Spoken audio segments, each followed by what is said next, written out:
দেখলাম যে ওই লোকটা পড়ে আছেন। এখন আমার কি, আমি তো মানুষ, তাই না? অনেকে অ্যাভয়েড করে চলে গেলেন, আমি তো অ্যাভয়েড করে যেতে পারি না। উনি মানে সেন্সলেস অবস্থায় আছেন। একটা ভ্যানে উঠিয়ে দিলাম, দিয়ে বললাম যে পাশে ওই যে হাসপাতালে নেন। ভ্যানওয়ালা বলছেন যে এখানে হাসপাতাল নেই, হাসপাতাল আছে হয় সাভারে এনাম মেডিকেলে যেতে হবে অথবা ওখানে সোহরার দিতে যেতে হবে।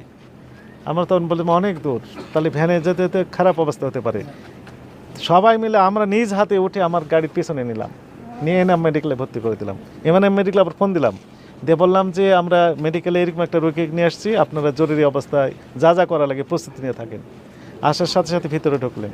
এই ভদ্রলোকের পকেট থেকে মোবাইল ফোন পড়ে গিয়েছিল, ওখানে ফোন দিতে দিতে দিতে ওনার ভাইকে পেয়ে গেলাম। বললাম যে এই নাম্বার কার? বলছে ভাইয়ের।